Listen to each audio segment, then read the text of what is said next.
Say, didn't I already do this? Yes, the saga of Ray Fisher versus Warner Brothers continues. So now here's an article from Cosmic Book News about another article from The Wrap. And apparently this is coming to the... Is it a hit piece against Ray Fisher? Well, Ray Fisher is, the shill media that's that is the yes men to Warner Brothers and whatnot will put out these articles to discredit him. So the article from Humberto Gonzalez, who is one of these scoopers and whatnot, and so you would have to assume he's made claims about DC. DC movies and whatnot. And he would have to have sources there, to do this. So the idea, well, what he do there, or someone will just go to him and provide him with this. This is the story. This is why this is going on. And so he says, all right, here's the story. So it says Justice League star Ray Fisher went on his Twitter attack against director Joss Whedon in June after he was offered a small cameo role in the upcoming DC Comics movie The Flash. The Wrap has learned. According to two insiders with knowledge of the situation, Warner Brothers has not heard back from Fisher's team since offering the small role back in June, and plans for a standalone Cyborg movie have stalled. Development on that project, which was at one time slated to hit theaters in 2020, boy, it stalled a lot, didn't it? Yeah, it's a little late. Was paused towards the end of 2016, according to one insider. 2016, well, that would have been before Justice League. Because that was November of 2017, wasn't it? Anyway, so he waits 4 years to be mad about that part. He's mad about the Flash movie some way or another. That was discussions apparently between him and Walter Hamada about it, and he wanted to complain about Jeff Johns, and Walter Hamada says, "I know he seems like an okay guy, and you weren't there, you don't know," and all that sort of thing. So that was the deal there.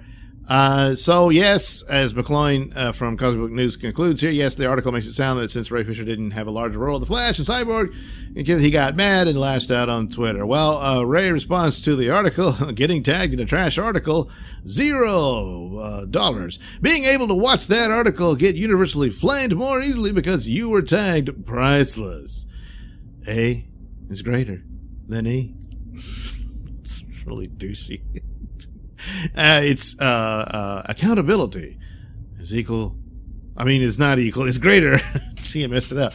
Than entertainment. Well, I still don't quite know what it is you want to have done to Jeff Johns, but McCloin asked the question, hey, why didn't he speak out sooner? It seems kind of fishy that he tweeted about alleged problems while filming Justice League 4 years later. Around the same time, he has been in negotiations for an appearance in The Flash, and also with John's Wonder Woman 1984 movie coming out, so why not sooner? Well, I think he feels a bit safer and a bit more power since the Snyder Cut was, launched or given the okay by parent company AT&T, which has overruled Warner Brothers on that one. And so that's when he probably felt compelled to tell the story. Now, there was this clip of him praising Joss Whedon at the time when they were promoting the film, but he said, yeah, I was kind of forced to do that.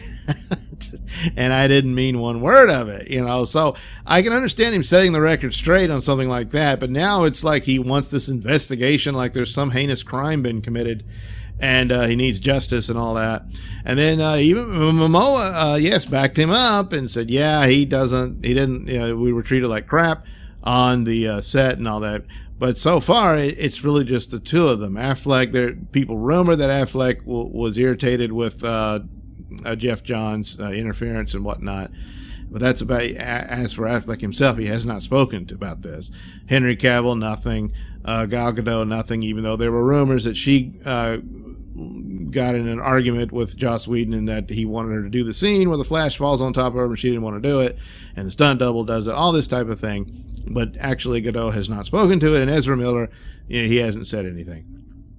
Another thing about that is an example of how powerful the Snyder Cut is right now, because AT&T is banking on it to win big for HBO Max, is you can see the reason why Amber Heard, despite her scandals, has not been fired and replaced. Ezra Miller had a scandal. He's not been fired or replaced. They're both in the Snyder Cut. So, you want that consistency coming out of it, and depending on how it performs, that's going to change the way things are going. Where before it was like, well, we're going to move to standalone films, and and of course the Flash movie is supposed to reboot things, and that seems to be running for the main purpose of recasting Batman. Whether that's going to be Pattinson will be the DCU Batman, or they'll have yet another Batman. Beyond that, I don't know what else it'll do other than, depending on how well Snyder Cut performs, it may very well mean that the Flash movie establishes that Snyder Cut is the real version of Justice League, and the theatrical version was an alternate timeline. So something along those lines could be the deal. Now, the investigator, which Fisher called for an investigation.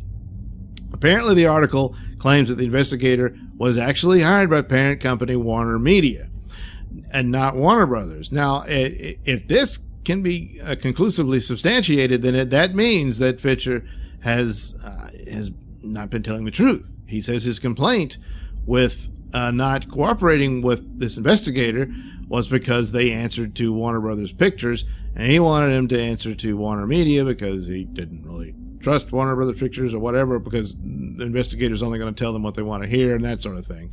And that's why he didn't want to deal with it.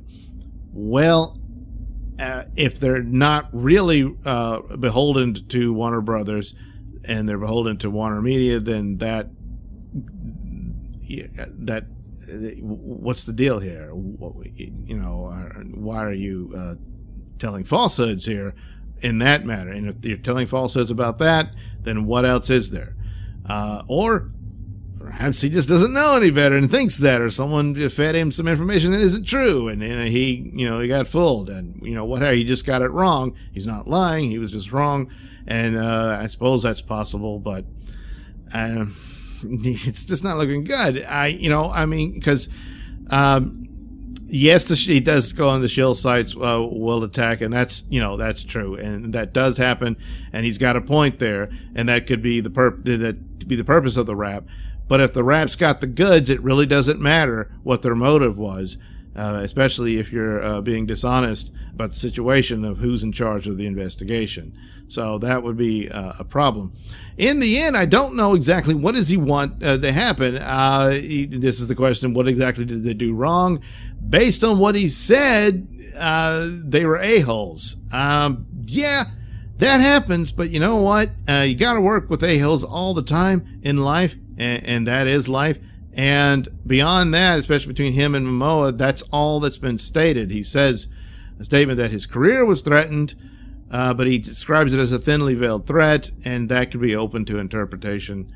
And so that's not much to go on here. I don't quite understand why he's doing this. If that's the reason for the Flash movie, and he doesn't think he wants more opportunities, and he's trying to get more out of this Snyder Cut business than is on the table, I seriously don't think this is the way to go about it. And I don't really see that he's in the position to do it. He's got Momoa on his side. Momoa's got a bigger position because he's got a $1 billion movie under his belt, but Ray Fisher doesn't yet. And if Snyder Cut performed well, then I think that would open doors for him. I actually liked his performance in the theatrical version that we saw, and I can imagine that it's even better in the Snyder Cut, which apparently he has a much larger role in that film. Zack Snyder says he's the heart of the film, so that sounds like he's got a bigger role in it, a bigger story, and you could have more come out of that, spin off at it, and he gets his own film or what have you.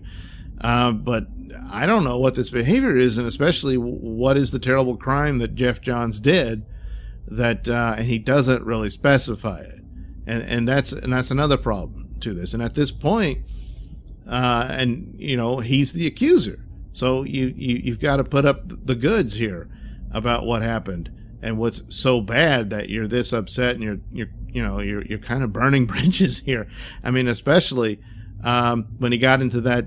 A bit of I don't know, a conflict with Walter Hamada. I mean, Walter Hamada is a pretty important person here, and you're doing this, and you're basically, one of you is not telling the truth here. You're saying he told you to throw Joss Whedon and John Berg under the bus, but not Jeff Johns.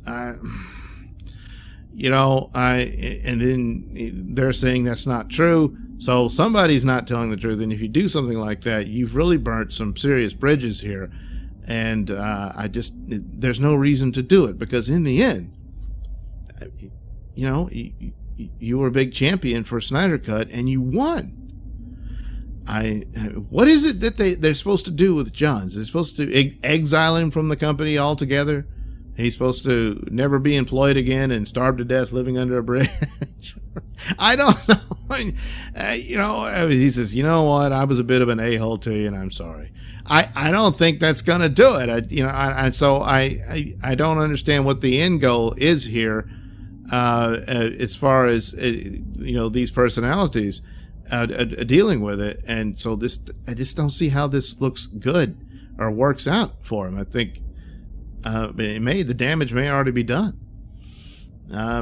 So, you know, some people are calling him a whiny baby and all this type of stuff, and that, you know, the Doom Patrol, Cyborg's better than you and all that. I'm not on that team. I thought he did a good job for the context of the story, that it's at his early beginnings. He's not the happy-go-lucky Cyborg. He's in a bad place. His mother has died. His body's been destroyed, you know, and he's dealing with already a strained relationship with the father and all of that. And so, yeah, it's a dark role, and I thought he performed it pretty good. And so it's a real shame that this type of stuff happens, because he's upset about how nasty Joss Whedon and Jeff Johns were. Well, good news. They're gone. I mean, Jeff Johns is around, but you're not going to... Are they insisting that you work with him on something? You know, you got to be more forthcoming, you know, because you've already won, and you're about to snatch defeat from the jaws of victory. But I guess this is just going to keep coming. So unless there's something else, I don't think I'll do another video on this. But, you know, for the most part, Snyder Cut was the most positive thing to come about the entertainment industry. Everything else is pretty bad, and it's sad to see this type of thing come along when I don't really see it as necessary. Now, he may deliver the goods. I keep thinking this after I do a video. Oh, he's going to come for it. And, yeah, well, okay, we'll look at that. But right now, he's making accusations that aren't very clear or specific, and doesn't really follow it up with anything. So, and two things can be true. It is a hit piece against him from the rap from Warner Brothers. Hey, put this out there. But it's also true that he doesn't really have a whole lot of reason here to be doing any of this. So, yeah, it's all very sad, and I can't quite figure out what the reason is here, because I don't have enough to go on. Alright, thank you for watching and listening. Why not like and subscribe, and check out that link description below. That'll take you to my mini stores and have plenty of goodies for you. You know, hats, mugs, stickers, posters, all that goody stuff. Plus, you can head over to indieplanet.com and pick up a copy of my comic book Night Night. Oh, yeah. Plus, you can also catch my podcast, Mr Nailsin Show, over at RadioMisfits.com. And you can also watch my videos on my channel at BitChute. That's the Mr Nailsin channel on BitChute.com.